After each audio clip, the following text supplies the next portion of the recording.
আজকের দিনটা আমাদের জন্য একটা সংবাদপত্র জগতের জন্য, বাংলাদেশের সংবাদপত্র জগতের জন্য একটা ইম্পর্টেন্ট দিন বইকি।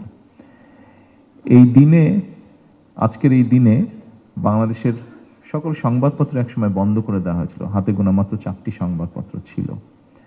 সেখান থেকে আজকে আমরা এতগুলো সাংবাদিক ভাইদের সাথে আমরা কথা বলছি। তার মানে একটা জিনিস প্রমাণিত হয়েছে যে এখন সংবাদপত্রের যে টুটি চেপে ধরা হয়েছিল সেটি অন্তত এখন নেই এই মুহূর্তে। এটা 1 নম্বর বিষয়।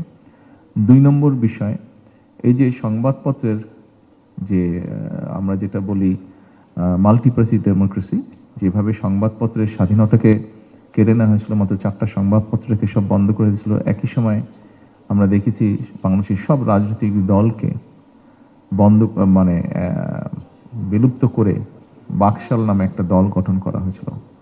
এবং পরবর্তীতে আমরা দেখেছি শহীদ রাষ্ট্রপতি জিয়া রহমান যখন দেশ পরিচালনার দায়িত্ব পেলেন, উনি যেরকম বহুদলীয় গণতন্ত্র চালু করলেন, একই সাথে সংবাদপত্রের উপর থেকে যে রেস্ট্রিকশন ছিল সেটাও তুলে নিলেন। পরবর্তী সময় কি হয়েছে, কতটুকু হয়েছে, এটা আপনাদের কথা থেকেও বেরিয়ে এসেছে। আমি আজকে আরো 2-1টি কথা আমার মনে হয় বলা উচিত, না বললেই নয়, যেটা আমি অলরেডি বলেছি, আবারও আমি তুলে ধরতে চাইছি। বিগত 1 যুগেরও বেশি সময় ধরে এই দেশের মানুষ তাদের গণতান্ত্রিক অধিকার বা রাজনৈতিক অধিকার ফিরে পাবার জন্য বিভিন্নভাবে রাজপথের আন্দোলনে ছিল তারা, এবং সেই আন্দোলন স্বাভাবিকভাবেই রাজনৈতিক দলগুলোই এই আন্দোলনগুলোকে পরিচালনার নেতৃত্ব দিয়ে থাকে। এবং পৃথিবীর সব ইতিহাসে দেখা গিয়েছে একসময় গিয়ে দলমতে নির্বিশেষে সব স্তরের মানুষ এইটাতে নেমে আসে, সেটা রাজনৈতিক দলের নেতৃত্বে হোক অথবা সামাজিক আন্দোলনের রূপেই হোক।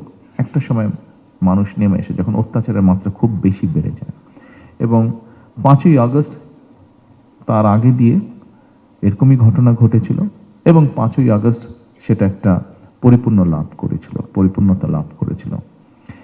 তার আগে পর্যন্ত দীর্ঘ 17 বছর যেই সময়টা মানুষ তার অধিকার আন্দোলনে নিজেকে নিয়োজিত রেখেছিল, আমরা দেখেছি বিএনপি বিটে আপনারা যারা কাজ করেছেন বহু বছর ধরে, আমার দলের নেতাকর্মী যেমন টিয়ার গ্যাসের সেলের যে টিয়ার গ্যাস সেটির যন্ত্রণায় যেরকম কাতরিয়েছে, আপনারাও কিন্তু আমাদের নেতাকর্মীর পাশাপাশি আপনারাও সেরকম যন্ত্রণায় কাতরিয়েছেন।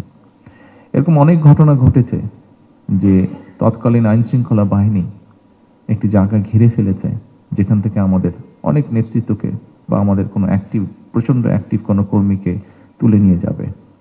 বিএনপি পিঠে সাংবাদিকদের কারণে এরকম অনেক নেতৃত্ব বা অনেক অ্যাক্টিভ কর্মী সেদিন রক্ষা পেয়েছিল, সে অ্যারেস্ট হওয়া থেকে রক্ষা পেয়েছিল, আপনারা সহযোগিতা করছেন।